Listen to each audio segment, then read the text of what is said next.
Dalam nama Bapa dan Putra dan Roh Kudus. Amin.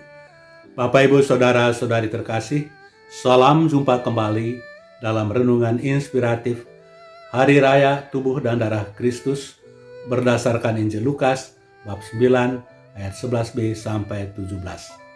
Inilah tubuhku yang dikorbankan bagimu. Bapak, Ibu, Saudara-saudari terkasih, pada tahun 1980-an, sebuah gempa bumi hebat mengguncang Armenia, Eropa Timur. Akibat gempa bumi hebat itu, ribuan orang meninggal dunia dan ratusan ribu orang lain lagi terluka dan kehilangan tempat tinggal.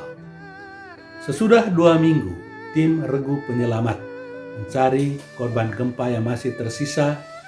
Akhirnya mereka menemukan seorang ibu dengan bayinya yang selamat. Hal yang mengejutkan mereka adalah keadaan bayi itu begitu sehat.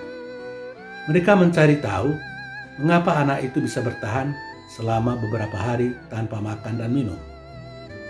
Sang ibu menunjukkan kepada regu penyelamat itu tangannya yang terluka dan berdarah.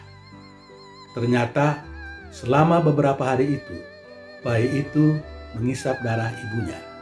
Dan hal itulah yang membuat dia bertahan dan hidup. Bapak, Ibu, Saudara-saudari terkasih, ibu dalam peristiwa tersebut mengorbankan dirinya supaya anaknya bisa bertahan hidup. Ia membiarkan dirinya terluka supaya bayinya bisa mengisap darahnya dan memberikan kehidupan. Pengorbanan yang lebih besar daripada itu telah dilakukan oleh Yesus Kristus untuk para pengikutnya. Yesus lebih dari melukai dirinya. Ia bahkan rela mengorbankan diri dengan mati di kayu salib. Bahkan sebelum mati di kayu salib, Yesus memberikan dirinya sebagai manusia di dalam perjamuan Ekaristi Kudus yang didasarkan pada perintah Yesus pada perjamuan malam terakhir. Inilah tubuhku, inilah darahku, lakukanlah ini sebagai kenangan akan aku.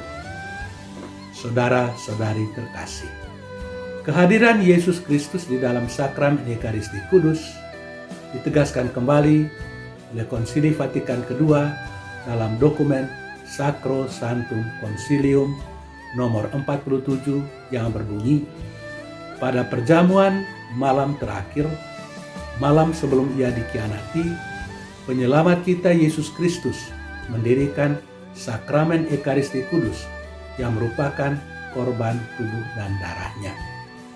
Hal ini dilakukannya untuk mengabadikan korban salib sepanjang segala masa sampai ia datang kembali. Ia menugaskan gereja untuk melakukan kenangan akan wafat dan kebangkitannya itu di dalam Ekaristi Kudus sebagai sakramen cinta, tanda persatuan, ikatan cinta kasih, perjamuan Paskah. Di dalamnya tubuh Kristus sendiri disantap. Saudara-saudari terkasih, pada suatu hari, seorang putra mahkota dari Saudi Arabia sedang berjalan-jalan dengan seorang pejabat tinggi Prancis di salah satu sudut kota Paris. Tiba-tiba lewatlah seorang imam yang sedang membawa sakramen Maha Kudus untuk orang sakit. Pejabat itu segera berlutut untuk menghormati Yesus Kristus yang ada di dalam sakramen Maha Kudus yang dibawa oleh imam itu. Kemudian putra mahkota Saudi Arabia itu menanyakan pejabat tinggi itu tentang arti dari apa yang dilakukannya. Pejabat itu menjawab, "Saya menghormati Tuhan Yesus yang ada dalam hosti kudus yang dibawa oleh imam itu." Karena tidak paham, putra mahkota itu berkata lagi, "Bagaimana mungkin Tuhan yang besar itu membuat dirinya begitu kecil dan memasuki rumah orang miskin? Bagi kami, Allah itu adalah Maha Besar." Tetapi pejabat tinggi itu menjawab, "Benar bahwa Allah itu adalah Maha Besar. Namun bagi kami orang-orang Kristiani, Allah yang Maha Besar itu telah menjadi manusia dalam diri Yesus Kristus yang kemudian menghadirkan dirinya di dalam Ekaristi Kudus. Bapak, Ibu, Saudara-saudari terkasih, pejabat itu menjawab, "Saya menghormati Yesus yang ada dalam Hosti Kudus yang dibawa oleh imam itu." Santo Sirilus pernah berkata, "Dia yang menerima tubuh dan darah Kristus bersatu dengan Dia, sehingga Dia ditemukan di dalam Kristus dan Kristus ditemukan di dalam Dia." Hal itu berarti bahwa setiap kali kita menerima komuni kudus, kita membawa Kristus di dalam diri kita.